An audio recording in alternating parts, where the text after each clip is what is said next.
Now at 10, two sides speaking out after a mask controversy in Utah County. A man says he was kicked out of the Lehigh Farmers Market for encouraging people to wear masks. More on what the owner of the market and another witness had to say about what happened.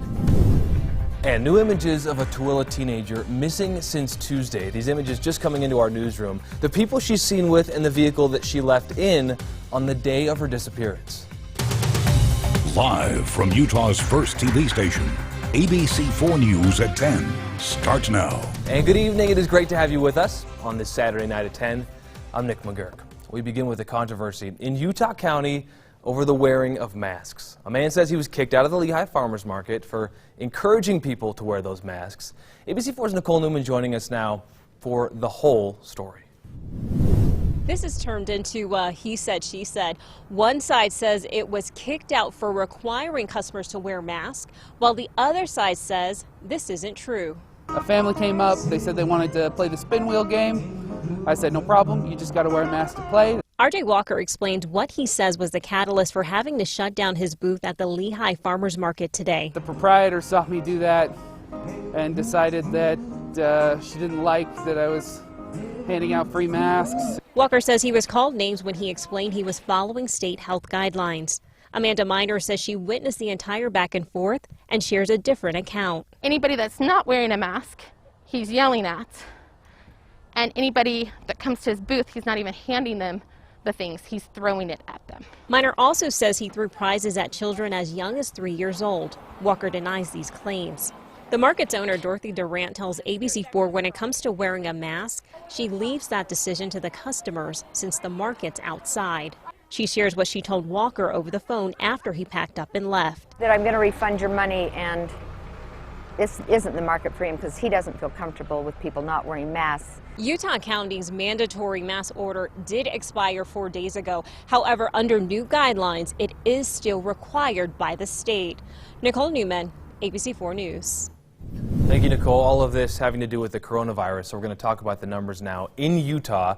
Now, coming off yesterday's devastating number of record cases here in the Beehive State, the health department reporting 1,608 new cases as of today. This brings our total number of cases since the pandemic began to 103,117. One more person has now died. That increases our death toll in the state to 568. Meantime, hospitalizations are also up to 310 now. Our average for positive tests sitting at 1,396 per day. The rolling 7-day average for positive laboratory tests now at about 15.9%. That means roughly 16 out of every 100 tests comes back with a positive COVID result. Let's talk national numbers now. Across the U.S., more than 8.56 million people, they've tested positive for COVID-19. The death toll nears 225,000. So far, 224,739 Americans have died as a result of the coronavirus. Meantime, the U.S. setting an unfortunate new record, a daily high of more than 83,000 confirmed COVID cases yesterday. That beats the previous record that was set during our summer surge. 80% or more ICU beds are now filled in about 24% of the country's hospitals. Here's ABC's Alex Prochet now with more. According to an internal Health and Human Services memo obtained by ABC News, coronavirus cases and deaths are rising by double digits. 39 states are reporting rising hospitalizations, with 14 hitting record highs. This week, Missouri reported its third straight day of a record number COVID hospitalizations and highest 7-day average in over 5 months. Medical officials are warning that a fall surge is blanketing much of the United States. Illinois' top doctor breaking down while announcing the state's caseload. A total of 363 confirmed cases since the start of this pandemic. Excuse me, please. Ohio set record highs 3 days in a row. This Cincinnati doctor trying to put her community's 25 weekly deaths in perspective. Imagine if we had a fatal bus crash every week. Would we act? Yes, we would act. The University of Dayton announced one of their students died from COVID-19 on Thursday, just 18 years old. New Jersey's governor says today's COVID-19 case count marks its highest daily figure since May. Some doctors stating that pandemic fatigue has led to decreased mask wearing and social distancing and subsequent growth in new cases. Dr. Anthony Fauci on MSNBC saying President Trump hasn't attended a coronavirus task force briefing in months and is choosing to listen to science advisor Scott Atlas, who recently tweeted that masks don't work. I definitely don't have his ear as much as Scott Atlas right now.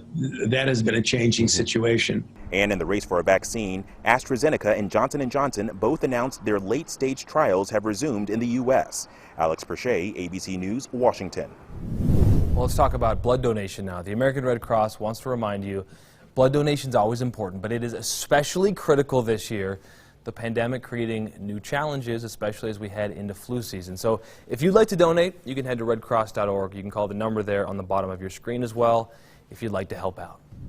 Developing news tonight just into our newsroom. Tooele police have new images of a teen. She has not been seen since Tuesday. You're seeing them now. These are surveillance images taken of 14-year-old Mia Richards. This is at the Maverick in Tooele City on Tuesday. Tuesday is the day of her disappearance. She's seen with an adult male and female wearing a white shirt. They're all leaving in a 2006 to 2010 dark-colored Ford Expedition. It has damage to the passenger side running board. It's also missing paint on the rear driver's side door. Just to slow it down there, the rear driver's side door is where it's missing paint. Her family and friends are especially concerned because Mia has had several medical conditions that do require managing and medication. That is according to police. They've released these images in hopes that she is found. Happening now, the Juab County Sheriff's Office needs your help to find a missing and endangered man. Police say this man in the photos here, Cooper Johnson, has been missing since Thursday. He has a history of drug abuse and self-harm when he's not taking his meds. He's 6'2", roughly 185 pounds, with the tattoo name Katie on his left chest. If you've seen Cooper or if you know where he is, you're asked to call police immediately. And new tonight, a shooting investigation underway after police confirm, and this is what we know, a woman was shot. This happened around 2 o'clock near 4500 South, 300 West in Murray. Details are pretty limited, but here's what we know. The woman was taken to the hospital in unknown condition. The person who shot her still has not been caught, so he's at large, he or she. Police are still investigating what happened tonight. And new tonight, Brady Allen, a 30-year-old Roy High School teacher, he is facing felony charges after police say he tried to meet up with a detective whom he thought was a 13-year-old for sex. Wednesday, Allen was arrested at his home. He admitted he'd spoken with a detective that he thought was a teenager. Allen is now on administrative leave. The district is conducting their own internal investigation. Well, with prescription drug abuse such a pervasive problem, we've heard about this, right? Today, a big drug take-back event to hopefully keep that problem from getting any worse. Now, especially troubling is that opioid addiction, that pandemic that has made headlines now for years. Today, folks having a chance to drop off their unused or old prescriptions safely to police. Improper disposal causes anybody and everybody to have access to them when they shouldn't and use them improperly. Today is National Prescription Drug Take-Back Day. The goal also to educate the public about the potential for abuse with medication. Okay, let's talk weather now. Hello. Not too bad today, but obviously times are changing. That's right. So we were talking about the fact that we're getting this winter blast, essentially, Nick. So a winter storm is developing. That's included in our headlines. We are going to track this system in real time. We're actually really fortunate to be where we are geographically because the system is coming together right over southern Idaho, southwestern Wyoming, and Utah. So essentially, if you sit on your porch through the overnight hours like me, you'll go ahead and enjoy how the sky starts to show us that precip and eventually changes over to a wintry mix for some and snow for others. We are tracking an Arctic blast and that precip in the forecast. This is our radar infrared satellite blend, so we're picking up on those cold high clouds. There is your frontal boundary. We do have that cold air sliding into place, so a lot of cold air is already pretty much at the surface, but now we're getting another frontal boundary, Nick, and that's going to make all the difference as far as this precip goes. So let's go ahead and start off one of our futurecast models at 10 p.m. and push this through early tomorrow morning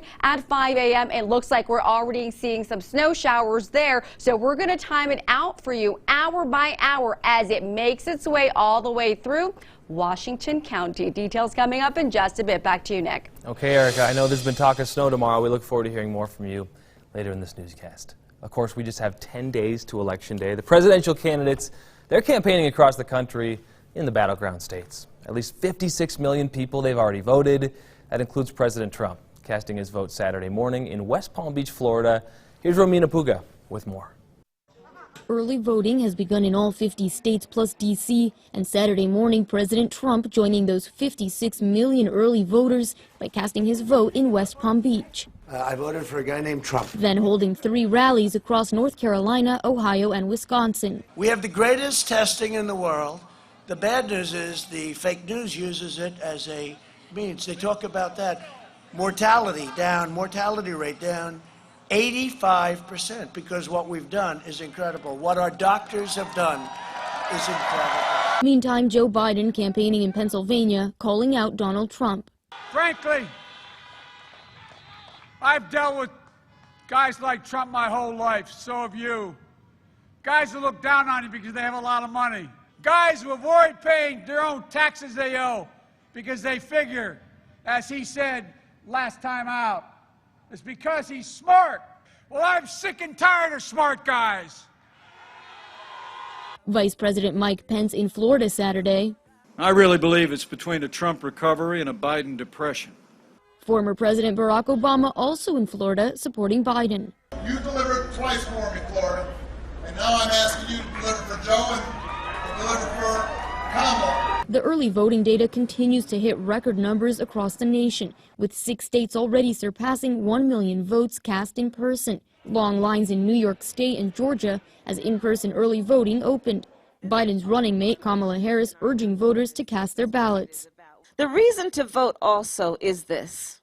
It is one to ask the question, why are all these powerful people going through such an effort to make it difficult or confusing for us to vote?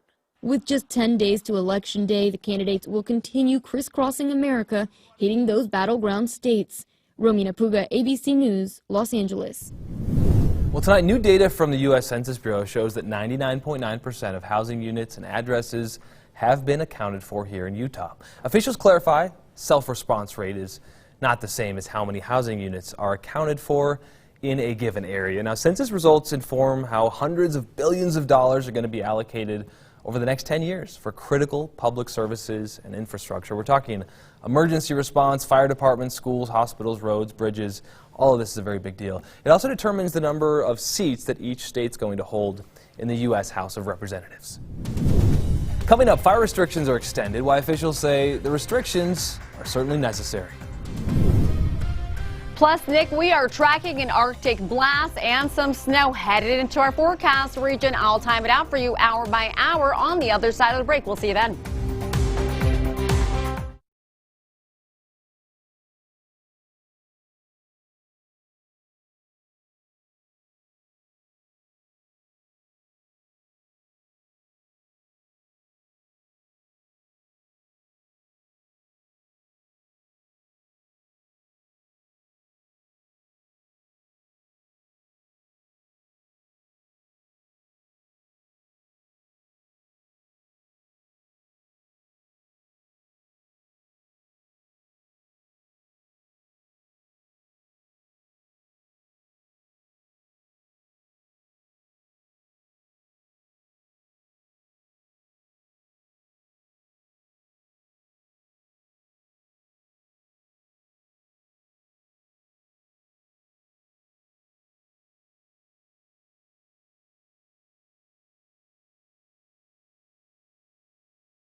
Welcome back. New tonight, wildfire danger and unseasonably warm, dry weather. It's forcing the Department of Natural Resources. They're extending fire restrictions across the state until after November 30th. Now, human-caused fires, they've been the #1 cause this year. They've contributed to the more than 311,000 acres that have burned as a result of this year's fires. Truly historic and hard to believe at this time of year. Now to the latest on the wildfires burning across our state tonight. Of course, we mentioned those. We have a new fire we're following igniting in Tooele County. It's just east of Stockton. The fire is being dubbed the Soldier Canyon Fire. It's about 20 acres in size. We're told it's burning in steep terrain. There's about 5 fire trucks along with a number of helicopters and engine tankers that are fighting the blaze. The cause of this one under investigation, and no word tonight on containment. Now, fire crews in Utah County securing 88% containment on the range fire. That's the one burning near Orem. That fire started as a result of shooting practice. It's at about 3,500 acres. We're told there's been little fire growth due to the terrain that the fire has burned into. Also, parks and trails along US 189 are set to reopen tomorrow morning, so some good news for folks there. All the other trails in the area, though, are being evaluated for safety. And now to the latest on the East Fork fire. Stands at more than 89,000 acres. That wildfire, currently the largest burning in our state. We've been talking about this one for a while now. Also the largest fire we've had this year. That closure orders that we've been talking about, they have expanded now to include Yellowstone Canyon and Yellowstone Road. That's because of fire activity in that area, and there's certainly dangers posed by windy conditions. The fire burning in the high Uintas is about 69% contained at this hour. Time now for Utah's most accurate forecast with Erica Martin, weather rate certified 9 years in a row. Erica, we're talking about fire restrictions through the end of November, but you're talking about snow. I am. I'm talking about snow in October. Officially, winter starts December 21st, but let's hit that fast forward button, why don't we? But just be prepared. So, Nick, we're talking about an Arctic blast and wintry weather headed in our direction. Right now, live look outside, our pinpoint webcam doing a great job. Our Colonial Flag giving us an idea here of what's going on with the winds. They're pretty strong, and they're certainly increasing behind a frontal boundary. Wind profile locally 10 miles per hour, 26 miles per hour in Provo. That is correct. A sustained wind speed of 26 miles per hour, 14 for Cedar City and Hanksville 13. And folks, we're just getting started, so I definitely say get ready. High profile vehicles definitely have to be mindful out there. Forecasted low temperatures ranging from 15 for Rock Springs to 27 for Delta, 32 for Price, warmer in Salt Lake City and Ely for 25 degrees. That's your expected overnight low, so just keep in mind conditions are getting a lot colder. We have weather alerts including winter weather advisories, freeze warnings and high wind washes for parts of Washington County. So we're kind of taking into account that there's just a lot going on right now. So understand our position here locally is behind that frontal boundary. We do have a massive area of cold air moving on down from the Yukon, and so there's a lot of Arctic air just sliding into place. We pretty much had that first frontal boundary move in earlier this week. Now we're seeing that secondary cold front, or what we call a reinforcing cold front. It's going to lay down the groundwork for any precip that's making it down from north to south to go ahead and change over. It's going to take some time, so I'd recommend, if you want to kind of see this all happen in real time, you maybe stand outside on your porch, get a good chair, bundle up, layer up, and watch how this all unfolds. What I do love is that models were giving us several solutions earlier this week, and now they're all aligning. We're going to see some precip move across our forecast region, but of course we do have to time that out for you very closely, especially for folks in Kane and Washington County, because we will be seeing some wintry type precip. So give yourself extra time for that commute later tomorrow and early Monday morning, guys. This is another model here. Notice how it's a lot more blobby. This is not a high resolution, but does a great job on picking up that precip. It pretty much times out just the same way. So again, we're tracking how this entire system moves through our forecast region. So this is really important for us. Right now, this is kind of what totals look like. If you can kind of see Duchesne, kind of a little mushed up all together here. East Carbon just about 2 inches for you. We'll be tracking that again closely. We'll post that on IG at ABC4 weather. Forecasted high temperatures for tomorrow, well below normal highs. Rock Springs 13 for you and Logan just above the freezing mark. I do want to show you your wind chill values very quickly for Monday morning. Very alarming. 2 below 0 for Salt Lake City, 18 for Rock Springs, 11 for Vernal, so conditions are certainly going to be cold. Here's your extended forecast quickly. 68 for tomorrow. tomorrow, 50 on Monday,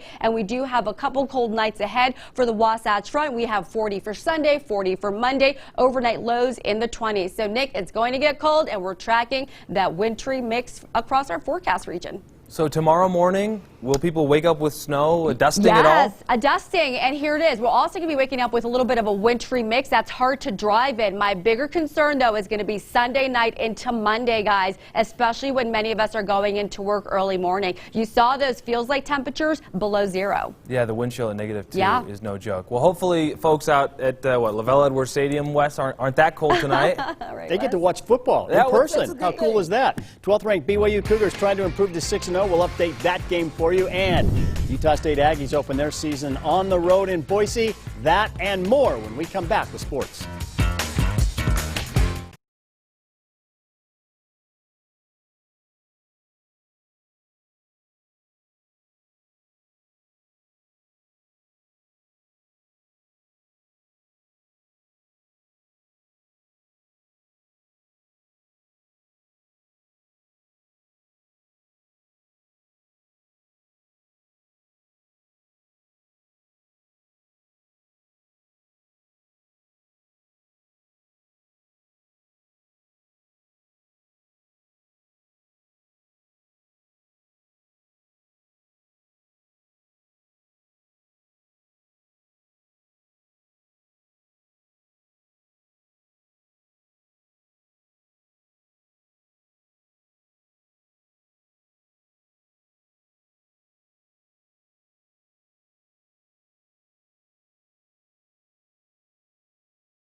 Time now for ABC4 News Sports with Wesley Ruff.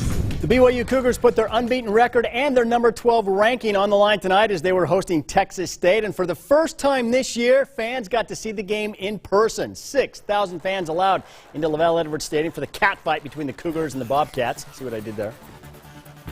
BYU down 7-zip, but BYU came right back. Katoa with the touchdown run here. And then BYU, first quarter, Zach Wilson goes to the air, hooks up with Keanu Hill. That's a 33-yard touchdown pass, 14-7 BYU. Then the Cougars go to the bag of tricks. They won the reverse, and then the pass to Zach Wilson. He picked up 13 yards as a receiver on that play. He can do it all. BYU added to its lead in the second quarter. They give it to Tyler Algier. He goes 11 yards. It's 21-7. And then Wilson, a little 3-yard pass to Rex here, makes a great catch in the end zone for the touchdown. Then the big one. Oh my goodness, this is awesome. Wilson on the run, has to scramble, and then he just unloads this thing downfield right on the money to Dax Milne, 45 yards. It's 35-7 at the half. The third quarter is just getting underway. Meanwhile, the Utah State Aggies opened their season on the road tonight, taking on Mountain West Conference powerhouse Boise State. Jason Shelley getting the start at quarterback for the Aggies, but the offense was bad early, only 12 yards in the first quarter. But Boise was rolling. This is Bachmeyer to Shakir, 52 yards on that touchdown pass, made it 14-0. They doubled that lead right before the half. Bachmeyer to Polani. Bad tackling by USU. Leads to the touchdown. It's 28-0. Third quarter, the Aggies finally get on the board. Jalen Warren goes over from a yard out, touchdown, and then the big break. Boise punter kicks this one off the back of his own teammate. Boom, that's a big-time mistake. Utah State tracks it down and recovers it, and they turn that turnover into points. It's Warren again. Looks like he stopped, but he just keeps grinding. Gets in the end zone for the touchdown, cut the lead to 28-13, but Boise is too tough. Another touchdown pass, bad defense by the Aggies. Utah State loses its opener 42-13. Not a great way to start the season for Utah State. Well, after 10 days off, Real Salt Lake returned to action tonight, hosting FC Dallas out at Rio Tinto Stadium. Albert Rusnak back in the lineup after playing for his national team. RSL several good chances in the first half. The first one came early, the shot off the post. Douglas Martinez thought he had it, but it deflects away. Later, Ruiz, a shot from out front, and this thing dings off the crossbar. So close. Then the pass inside. Demir Krylak gets the header. It is just wide, 0-0 at the half. In the second half, Krylak had another great shot, and he hits the post again. Just one of those nights for RSL, inches away. They hit the post or the crossbar 3 times tonight. They also kept FC Dallas from scoring, though. Putnam makes a big-time save late, and the match ends in a 0-0 draw. RSL gets a point, but boy, they could have had 3 with a victory there. Game 4 of the World Series, Dodgers taking on Tampa Bay. LA striking first, again, first inning. Turner, see it, cranks another first-inning home run. He's making a habit out of that. The Dodgers followed that up with another home run. Sager hits one out in the third to make it 2-0. Tampa Bay came back, took the lead briefly, but then L.A. took the lead 7-6, ninth inning, 2 out, and Tampa Bay scores 2 runs on an error by Los Angeles, so the Rays win Game 4, 8-7. That series now tied at 2 games apiece. Well, after missing 2 weeks of action when he tested positive for COVID-19, Tony Finau back on the PGA Tour, playing this week at the Zozo Championship in California. This is Tony's second shot to a par 5 on the 11th hole. Settles in nicely, and he was able to roll in that putt for the eagle, and that tied him for the lead in the third round. He came back with a birdie off this nice chip shot here on 13, but then Tony triple bogeyed 14 and had another bogey coming in. So he tumbled to a tie for 13th after being tied for the lead. The final round coming up tomorrow. Justin Thomas has the lead at 19 under par. Tony is 14 under, 5 shots back, but he was that close to having the lead at the end of the third. Well, you never forget Eagles. I know. He's had 2 of them this week already. He's the real deal. He's good. How excited are you for the Masters? Very. Very. In a word, very. In a word, very. And I hope folks out there are very excited for this newscast. We'll be right back after the break.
Welcome back. Finally tonight, Legos and Sesame Street, they're getting together. They're teaming up to bring you a very cool set. This is straight from your childhood imagination. Lego just unveiled this Sesame Street building set. How cool is that? It's packed with real details from the famous New York City neighborhood. It also comes complete with minifigures. You have Bert, Ernie, Big Bird, Cookie Monster. You gotta have Oscar the Grouch in there too. Lego fans were the ones who actually brought this to fruition. They voted for the set themselves. It will be available November 1st for $119, so not the cheapest. Lego usually isn't the cheapest. My kid loves them, but the instructions, Erica, they're at least clear. You can at least figure out the way to put those together. For $119? Yeah, they better be. Yeah, exactly, right? I'm sorry. It's too much. But you know what? On our end here in the weather department, we're doing our best to keep you guys safe because early Monday morning it's going to be absolutely frigid, and we are tracking wintry mix, some snow for some, and rain for others. Stay safe. And you mentioned we're on Instagram as well, ABC4 Weather. Thanks, Erica. Thanks, all of you. We will see you tomorrow at 5.